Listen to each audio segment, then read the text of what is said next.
Good morning everyone. Political science के सभी students का एक बार पुनः हमारे महाविद्यालय श्रीमती मौरी देवी तापड़िया कन्या महाविद्यालय जसवंतगढ़ के इस यूट्यूब चैनल पर आपका हार्दिक अभिनंदन एवं बहुत बहुत स्वागत करता हूं। अगर अब भी किसी स्टूडेंट ने हमारे महाविद्यालय के इस यूट्यूब चैनल को सब्सक्राइब नहीं किया है तो सब्सक्राइब कर लो, ताकि जो यहाँ पर यूनिवर्सिटीज़ जो अपने विश्वविद्यालय परीक्षा है उनकी जो ऑनलाइन क्लासें चल रही है उनका आपको लाभ मिल सके। हम बीए फर्स्ट ईयर की हमारी जो बुक है भारतीय राजनीतिक विचारक, इंडियन पॉलिटिकल जो थिंकर्स है, उसके बारे में हम जो कौटिल्य है उससे हमारी क्लास, कौटिल्य के बारे में हमारी क्लास चल रही है। आज हम जो आचार्य विष्णुगुप्त कौटिल्य, उसने राजा के जो कुछ कर्तव्य बताए हैं, राजा की कुछ ड्यूटी बताई है, उसके बारे में हम अध्ययन करेंगे। कौटिल्य ने देखो कहा है प्रजा के सुख में राजा का सुख है। आचार्य विष्णुगुप्त कौटिल्य ने कहा है कि प्रजा के सुख में राजा का सुख है, प्रजा के हित में किसका हित है? राजा का हित है। राजा के लिए प्रजा के सुख से भिन्न अपना कोई सुख नहीं है। कौटिल्य कह रहे हैं कि राजा के लिए प्रजा के सुख से भिन्न अपना कोई सुख नहीं है, प्रजा के सुख में ही उसका सुख है। प्रजा और राजा में पुत्र और पिता का संबंध होना चाहिए। प्रजा और राजा में या राजा और प्रजा में पिता और पुत्र का क्या होना चाहिए? संबंध होना चाहिए। ये बात कौन बोल रही है? कौटिल्य बोल रहे हैं, आचार्य विष्णुगुप्त कौटिल्य, जिन्होंने अर्थशास्त्र नामक प्रमुख ग्रंथ है इसकी रचना की थी, जिसमें हमने पढ़ा था 15 अधिकरण, 150 अध्याय और 180 क्या थे? प्रकरण है। और ये राजनीति या शासन कला से संबंधित क्या है? विषय है। इस बात का ध्यान रखना है।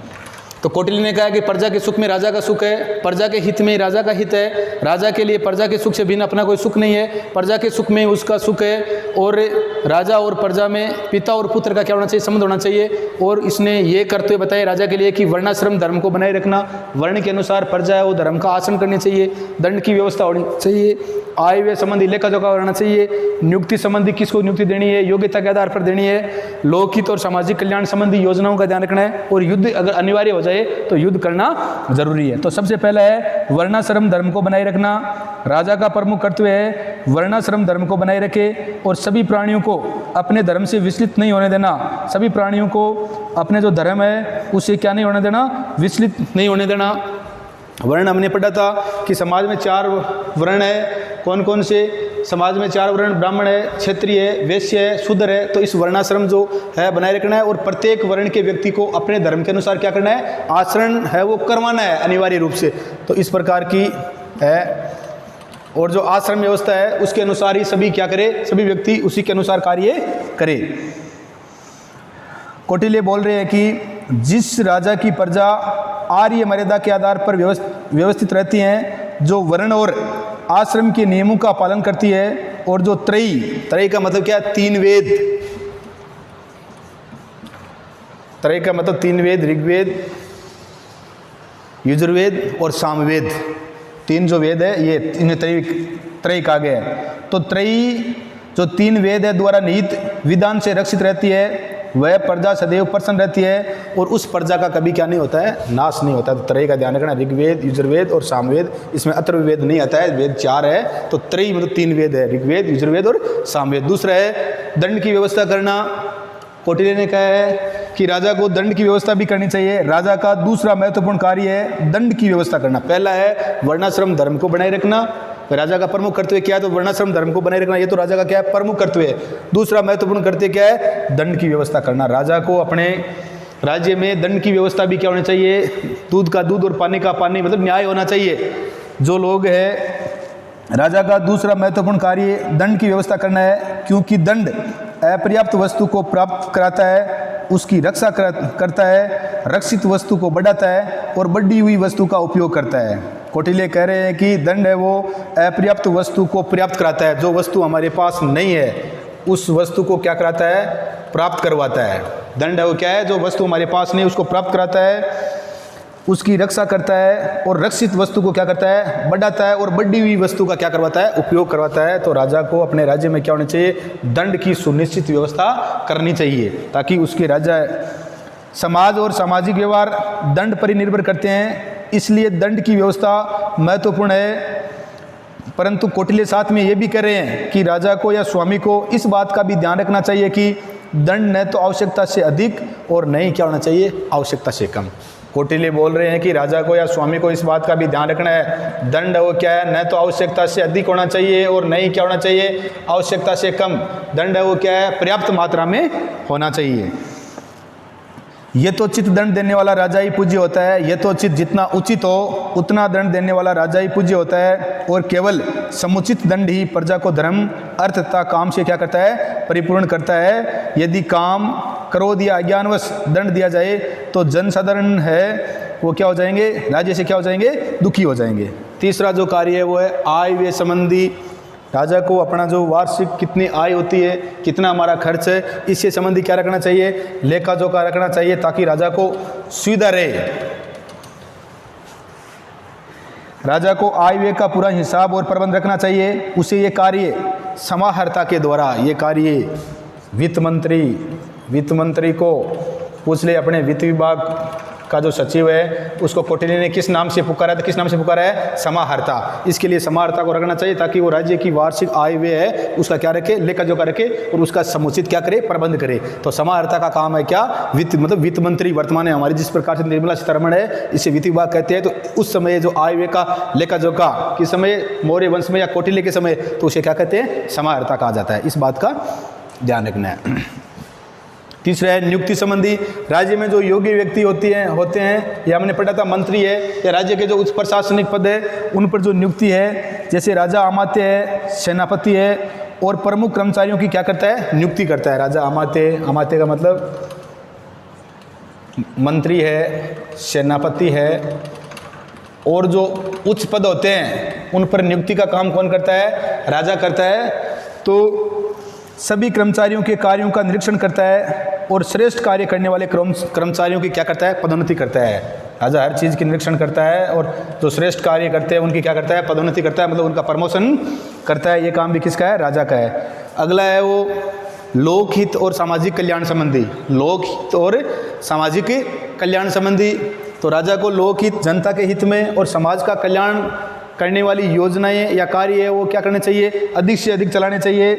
जिस प्रकार से हमारे 1 मई से राजस्थान में हमारे राज्य के मुख्यमंत्री कौन है, अशोक गहलोत, इन्होंने कौन सी चलाई है, वो मुख्यमंत्री चिरंजीवी योजना, जिसमें प्रत्येक परिवार को 50,000 से 1 लाख रुपए का 1 साल का इलाज कराते हैं, चाहे वो सरकारी अस्पताल हो या चाहे वो निजी अस्पताल हो। तो इस प्रकार की लोकहित में या सामाजिक कल्याण संबंधी योजनाएं राजा को चलाना चाहिए ताकि प्रजा का क्या हो सके, भला हो सके। कौटिल्य ने राजा को लोकहित और सामाजिक कल्याण के कार्य भी सौंपे हैं। कौटिल्य कहता है कि राजा दान देगा, और राजा यदि दान देगा और अनाथ, वृद्ध तथा असहाय लोगों के पालन पोषण की व्यवस्था करेगा, असहाय गर्भवती स्त्रियों की उचित व्यवस्था करेगा और उनके बच्चों का भरण पोषण करेगा। जो किसान खेती न करके जमीन पड़ती छोड़ देते हो उनके पास से जमीन लेकर दूसरे किसानों को देगा। तो ये सारे काम किसके हैं, राजा के हैं। कौटिल्य कहता है कि राजा को लोकहित और समाज कल्याण संबंधी इन कार्यों के उल्लेख में कौटिल्य की दूरदर्शिता है वो झलकती है। अगला है युद्ध करना। अगला क्या है, युद्ध करना। अगर अनिवार्य हो, अगर परिस्थितियां राज्य के इस प्रकार हो जाए कि अब तो युद्ध करना क्या हो गया, अनिवार्य हो गया, तो उस समय राजा को क्या करना है, युद्ध करना है। युद्ध करना, वर्तमान समय में युद्ध करने को राजा के कर्तव्यों में सम्मिलित करने पर भले ही आपत्ति की जाए, कौटिल्य के अनुसार युद्ध करना राज्य का क्या है, अनिवार्य कार्य है या राज्य का प्रमुख कार्य है कि युद्ध अगर आवश्यक हो जाए तो युद्ध करना क्या है, प्रमुख है। कौटिल्य अपने अर्थशास्त्र ग्रंथ में कहते हैं, कौटिल्य के अर्थशास्त्र का केंद्र एक विजिगीषु राजा है। अर्थशास्त्र में जो एक मंडल सिद्धांत दिया है, जो हमने मनु का पढ़ा था, विजिगीषु राज्यों का एक मंडल सिद्धांत है जिसमें 12 राज्य होते हैं। राज्यों का एक वर्त होता है जिसमें 12 राज्य होते हैं, और जो मध्य वाला राज्य होता है वो कौन सा होता है, विजिगीषु होता है। विजिगीषु राजा है जिसका उद्देश्य निरंतर नई भूमि प्राप्त कर अपने क्षेत्र में क्या करना, वृद्धि करना। कौटिल्य राज्य की सभी आर्थिक और अन्य संस्थाओं की महत्ता इसी मापदंड से निश्चित करता है कि यह राज्य को किस सीमा तक सफल युद्ध के लिए तैयार करती है। नई भूमि प्राप्त करना अर्थशास्त्र का प्रमुख विषय है, और अर्थशास्त्र के 15 अधिकरणों में से 9 अधिकरण में, तो किसके 15 अधिकरणों में से जो 9 अधिकरण है अर्थशास्त्र में, 15 अधिकरण, 150 अध्याय और 180 क्या है, प्रकरण है। उसमें से जो 9 अधिकरण है उसमें तो प्रत्यक्ष या अप्रत्यक्ष प्रत्यक्ष या अप्रत्यक्ष किसके बारे में चर्चा की गई है? युद्ध के बारे में चर्चा की गई है। तो इस पर युद्ध को इन्होंने क्या माना है? प्रमुख माना है। तो इस प्रकार से हमने हमारी इस क्लास में कौटिल्य के अनुसार या आचार्य विष्णुगुप्त के अनुसार जो राजा है उसके कर्तव्य, राजा की ड्यूटी है वो क्या क्या होनी चाहिए, तो इसमें किस प्रकार से उसने अर्थशास्त्र में राजा के कर्तव्य वो निश्चित किए उसके बारे में हमने जाना। कौटिल्य ने कहा है कि प्रजा के सुख में राजा का सुख है, प्रजा के हित में राजा का हित है, राजा के लिए प्रजा के सुख से बिन अपना कोई सुख नहीं है, प्रजा के सुख में उसका सुख है, और प्रजा और राजा या राजा और प्रजा में पिता और पुत्र का क्या होना चाहिए? संबंध होना चाहिए। उन्होंने कहा कि वर्णाश्रम जो धर्म है उसको क्या करना?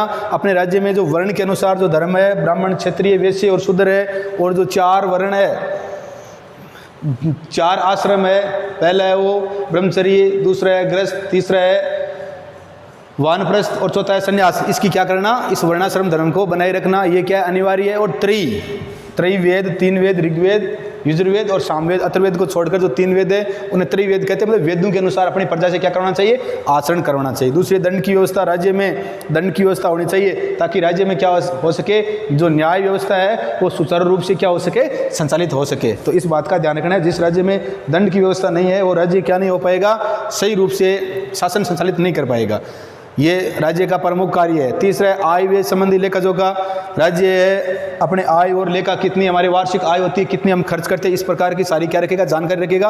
और इसके लिए एक जो वित्त विभाग है इसका प्रमुख कौन होगा? समाहर्ता होगा। तो ध्यान रखना है, कौटिल्य के समय या कौटिल्य ने वित्त विभाग के प्रमुख को किस नाम से पुकारा? किससे पुकारा है? समाहर्ता से। अगला है नियुक्ति संबंधी। योग्य जो मंत्री है, जो सेनापति है, जो उच्च पद पर जो व्यक्ति है उनको, योग्य व्यक्तियों को नियुक्त करना है। और जो व्यक्ति अच्छा काम कर रहा है, जिसका काम सही है, उसको क्या करना चाहिए? पदोन्नति, मतलब उनका प्रमोशन करना चाहिए।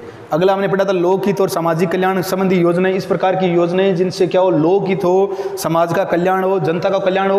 राजा को इस प्रकार की योजनाएं चलानी है, क्योंकि हमारे मुख्यमंत्री माननीय श्री जननायक अशोक गहलोत जी ने 1 मई 2021 से, मतलब परसों से जो योजना चलाई है मुख्यमंत्री चिरंजीवी योजना, जिसमें प्रत्येक परिवार को, जो गरीब परिवार है जिनको 5 लाख तक की जो है मेडिकल सुविधा उपलब्ध कराना। तो इस प्रकार की योजनाएं चलाते रहना चाहिए। अगला है युद्ध करना।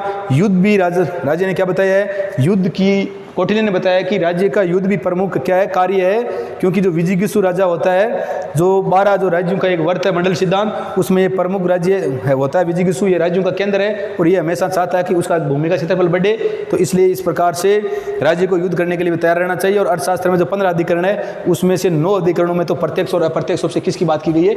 युद्ध की बात की गई। तो आज हमारी क्लास है राजा के कर्तव्य, कौटिल्य ने क्या बताया, क्या निर्धारित किए, उसके बारे में थी। इससे आगे हम दूसरे जो है उसकी चर्चा करेंगे। और मैं आशा करता हूँ आपके समझ में आ गया होगा। नोट्स बनाते रहो और अपनी तैयारी है वो अनवरत जारी रखो। वीडियो को लाइक, शेयर और सब्सक्राइब करते रहो। जय हिंद, जय भारत।